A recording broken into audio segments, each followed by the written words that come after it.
आदत खोने लगे। अब हार किसको मिले और जीत किसको मिले, बस वक्त के हाथ में है फैसला। कैसी कश्मकश, कैसी कश्मकश।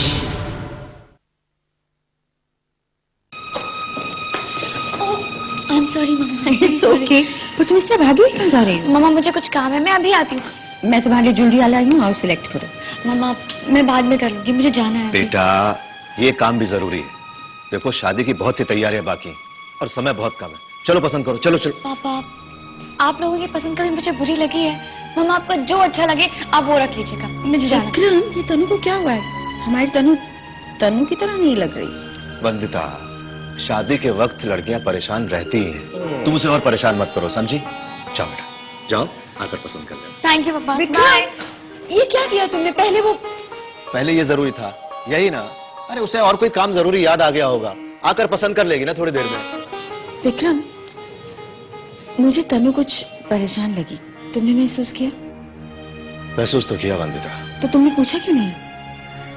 देखो वंदिता, बच्चे जब अपनी परेशानी अपने माँ बाप से छुपाते हैं तो बात साफ है कि वो हमें उन बातों से दूर रखना चाहते हैं। तो हम बेकार में उन बातों को जानने की कोशिश क्यों करें? वंदिता तनु अब बड़ी हो चुकी है, चंद दिनों में उसकी शादी भी हो जाएगी। इस समय हमें उससे इस तरीके के बेकार के सवाल जवाब नहीं करने चाहिए। वैसे मुझे अपनी बेटी पर पूरा यकीन है, अगर कभी भी उसे मेरी मदद की जरूरत पड़ेगी तो वो मुझे जरूर बताएगी। अच्छा छोड़ो इन बातों को, ये बताओ इस शॉपिंग का क्या करना? वंदिता तुम तनु की मां हो, उसकी पसंद नापसंद के बारे में तुमसे बेहतर कौन जान सकता है? और मुझे पूरा यकीन है कि तुमने उसके लिए जो कुछ भी पसंद किया होगा उसे उससे कोई एतराज नहीं होगा। ओके?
सब क्या है मंदिरा? वही जो तुम देख रही हो आराधना।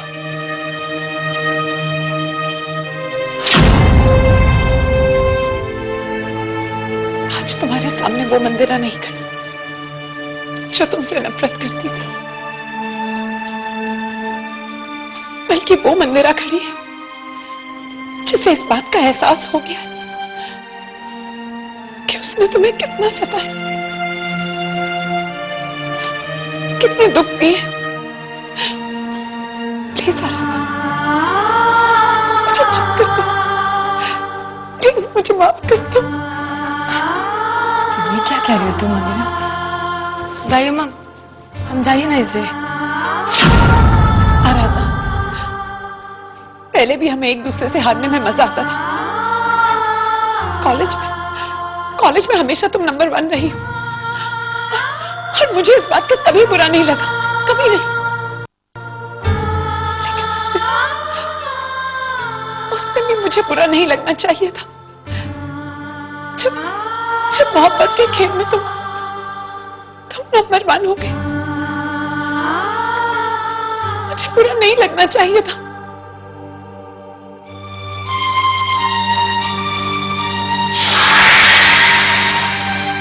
अगर उस दिन मुझे बुरा नहीं लगता तो हम दोनों में इतनी दूरी नहीं आती। मैं तुम्हें अपना दुश्मन नहीं मानती। मुझसे बहुत बड़ी गलती हो गई।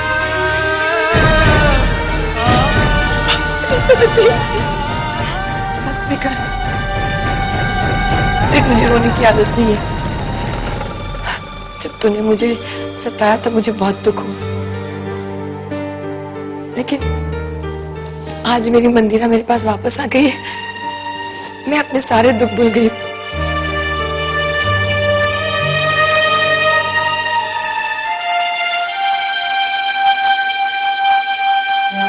दाई माँ, मुझे मेरी मंदिरा वापस मिल गई। इसके सिवा मुझे कुछ नहीं चाहिए, कुछ भी नहीं।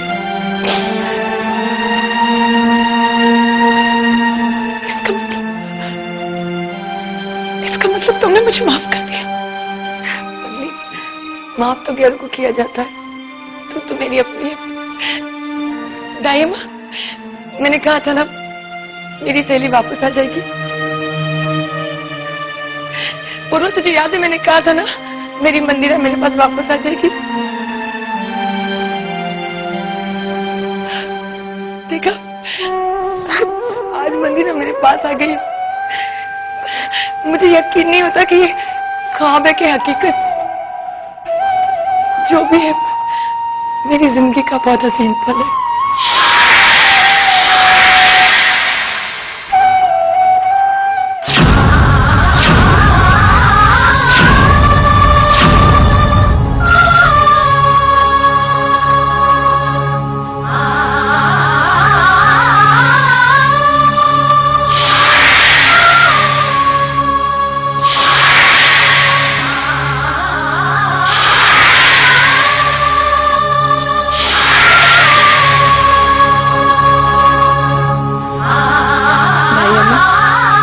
आज इन दोनों को देखकर ये यकीन हो गया है कि दोनों सहेलियां हैं, दोनों ही रोने में मास्टर हैं।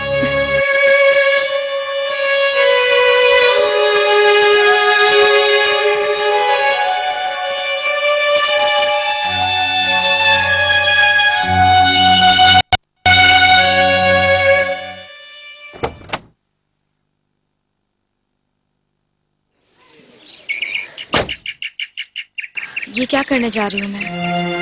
साहिल ने तो मुझे मना किया है। मैं उसकी बात कैसे नजरअंदाज कर सकती हूँ? उसके मना करने के बावजूद अगर मैं मयंक के पास गई तो उसे कितनी तकलीफ होगी। वो मेरी इस नाफरमानी को शायद बर्दाश्त नहीं कर पाएगा। नहीं, मैं अपने साहिल की बात टाल नहीं सकती, नहीं टाल सकती।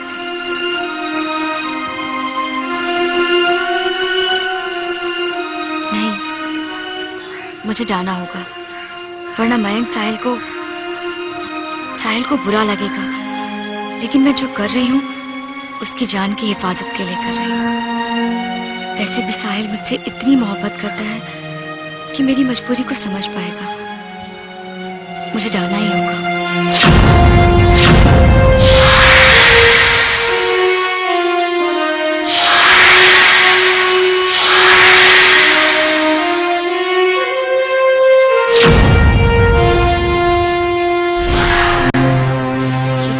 जा रही है और इतनी परेशान क्यों है? कहीं वो नहीं।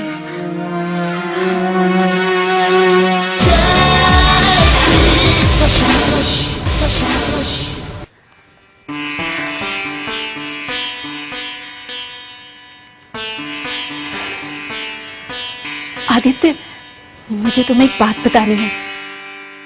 आदित्य, पता है भगवान भी हमारे साथ है, इसीलिए तो वक्त पर उसने हम दोनों के परिवारों को एक कर दिया है। इसीलिए तो मैं कहता था, डरो मत, सिर्फ अपने प्यार पर भरोसा रखो। वैसे मैं इस बात से हैरान हूँ कि माँ ने ये फैसला कैसे ले लिया। हाँ आदित्य, और उनके इस फैसले से मुझे एक नई ताकत मिली है। आदित्य, अब तो मुझे ये पूरा यकीन हो गया है कि मुझे छोटी छोटी बातों पर तुम्हें डांटने का मौका जरूर मिलेगा। क्या पूर्वा तुम खैर तुम्हारी डांट सुनने में भी एक अलग ही मजा होगा। वैसे तो हम उस दिन का इंतजार कर रहे हैं सरकार, जब आप हमें डांटेंगी। क्या मजा आएगा उस दिन। चिंता मत करो वत्स, तुम्हारी ये मनोकामना जरूर पूरी होगी। थैंक यू भगवान जी। आदित्य, एक बात बताओ, तुमने हमारी खुशी दुगनी होने के मौके पर कोई नई शायरी नहीं बनाई? अरे बिल्कुल, मैं तो बस मौके की तलाश में रहता हूँ। लो सुनो। इरशाद।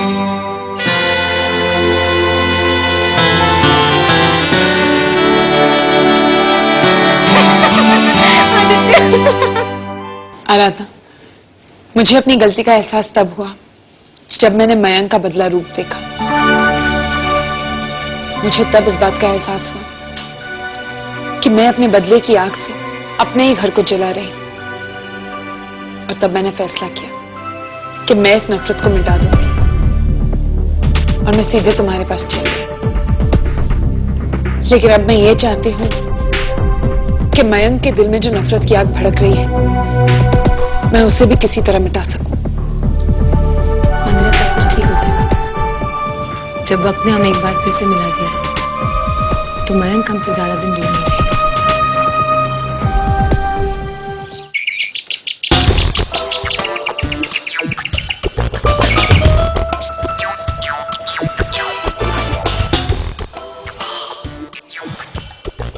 सर, मुझको तो लगता है सर कि अगर हम इतनी लगन से सर मयंक चौधरी को ढूंढते रहे तो वो दिन बहुत जल्द आने वाला है सर कि हमारे परिवार वाले हमें ढूंढने के लिए निकल पड़ेंगे सर। हाँ सर, पक्का। गिर पड़े सर, मेरे ऊपर क्यों गिर पड़े? सर ठीक कह रहे हो। इतनी मेहनत से मयंक चौधरी को ढूंढ रहे हैं, इतनी मेहनत भगवान को ढूंढने में लगाते ना तो भगवान हमें मिल चुके होते। क्या सर, ये बात आपने मुझे पहले क्यों नहीं बताई सर? उससे क्या हो जाता सर, मैं भगवान को ढूंढ लेता ना सर, और उससे ढेर सारी रुपया पैसा धन दौलत मांग कर नौकरी छोड़ देते हैं ना। नहीं नहीं सर, नहीं, मैं मयंक चौधरी का पता पूछ लेता सर। क्या हो सर? वैसे सर मेरे पास एक बहुत कमाल का आइडिया है सर। सर प्लीज सुन तो लीजिए ना सर, प्लीज प्लीज एक बार सर, प्लीज प्लीज प्लीज। अब बहुत कमाल का idea sir. Yes yes sir, हम लोग पता क्या करते हैं, हम लोग ना पेपर में इश्तेहार दे देते हैं, उसमें छपवा देते हैं हम लोग कि हम लोग मयंक चौधरी को नहीं ढूंढ रहे हैं। क्यों? वो इसलिए सर कि मुझे लगता है कि मयंक चौधरी को पता चल चुका है कि हम लोग उसे ढूंढ रहे हैं सर, और जैसे ये खबर पड़ेगा ना सर, वो बेफिक्र होकर बाहर आ जाएगा सर, और हम उसे पकड़ लेंगे। यस सर, हमारा कमाल का आइडिया। यस। अब चुपचाप, एक शब्द मुंह से ना निकले, गौर पड़े सिंगल वर्ड। यस सर, चुपचाप मेरे पीछे पीछे चलो। चलिए सर। लेकिन चलना कहाँ है? मयंक चौधरी को ढूंढने सर। चलो मयंक चौधरी।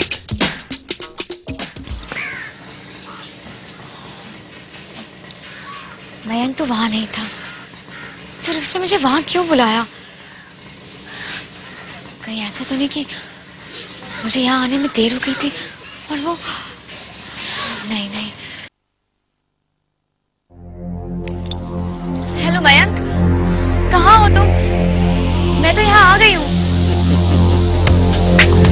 कमाल की बात है तनु, थोड़ी देर पहले तुम्हारा जवाब ना था और अब तुम खुद मुझे ढूंढ रही हो। खैर, मैं तुम्हें परेशान नहीं करना चाहता। दरअसल मैं कहीं और तुम्हें यहीं आना। लेकिन जगह बदलने का मतलब है तनु, विनी तुम्हारा पीछा कर रही है।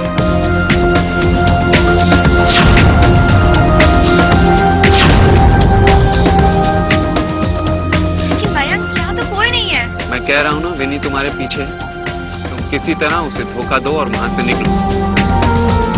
ये बात कहाँ आना है ये मैं तुम्हें बताऊँ।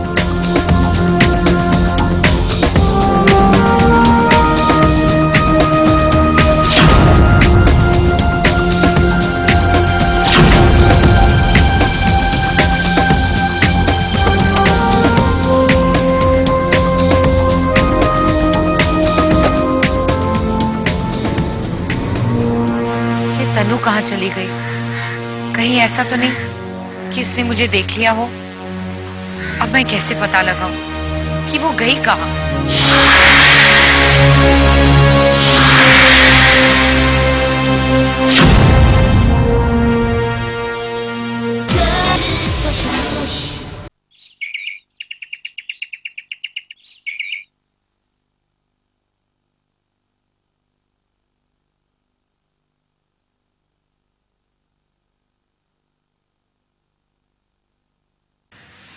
मुझे तुम्हारी मुस्कुराहट देखने का कोई शौक नहीं है। जल्दी बोलो, क्यों मिलना चाहते थे? इतनी जल्दबाजी क्या है तुम? अभी अभी तो आई, 2 पल तुम्हें गौर से देख तो लूं। मुझे देखने का हक सिर्फ साहिल का है। इसी बात की तो तकलीफ है मुझे। मेरे सारे हक तुमने साहिल को दे रखे। इसी बात से जरा सा दुखी हूं। सच्चाई को नजरअंदाज करोगे ना तो दुखी तो हो गई। सच्चाई नहीं तनु, ये सच नहीं है। जो हो रहा है ये सच नहीं है। सच ये है कि तुम्हें मेरी दुल्हन बनना चाहिए था, और ऐसा हो चुका होता। हम दोनों एक दूसरे के करीब आ चुके होते, लेकिन पता नहीं कहां से साहिल बीच में आ गया। अगर मैं चाहता तो एक झटके में उसे हटा सकता, लेकिन मजबूर क्या करता हूं? साहिल तुम्हारे दिल में बसता है, और साहिल को खत्म करने के लिए मुझे तुम्हारे दिल पर वार करना पड़ता, और मैं ऐसा नहीं कर सकता। ये सब बोलकर तुम क्या साबित करना चाहते हो? कि तुम्हें मेरी सबसे ज्यादा फिक्र है?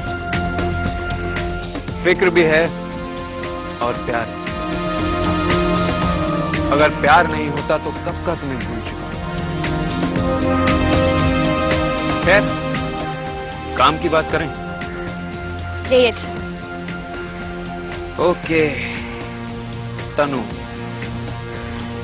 साहिल से तुम्हारी शादी हुई।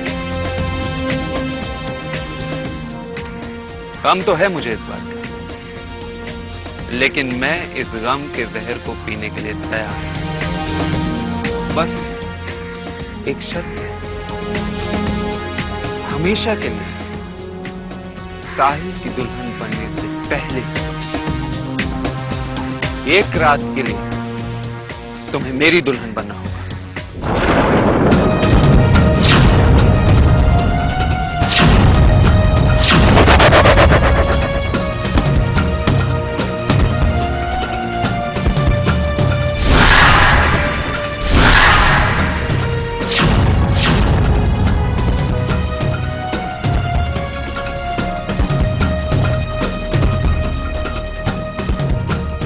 बात गौर से सुनो।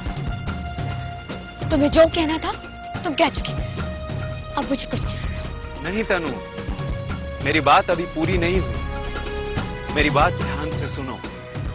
सिर्फ एक रात की तो बात है। मैं सिर्फ ये देखना चाहता हूं कि मेरी दुल्हन के रूप में तुम कैसी दिखती हो।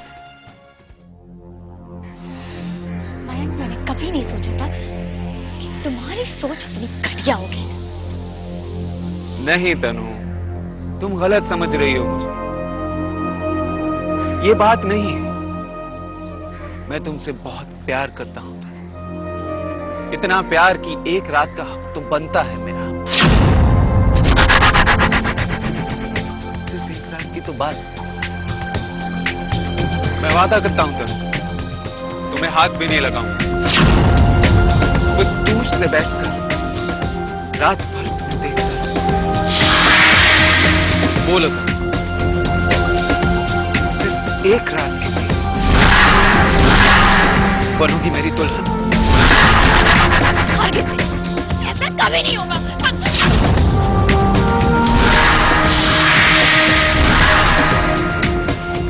फिर कभी मत कहना कि ऐसा कभी नहीं होगा। ना सुनने की आदत नहीं है मुझे। साहिल की दुल्हन बनना चाहती हो ना तुम? उससे पहले बस एक रात के लिए मेरी दुल्हन बन जाओ, वरना जिस साहिल की दुल्हन बनने का सपना लेकर तुम बैठी हो ना, उसकी विधवा बनकर जिंदगी बिताओगी तुम। सोच लो तनु, जिंदगी भर साहिल की विधवा बनकर रहना चाहती है या सिर्फ एक रात के लिए मयंक की दुल्हन?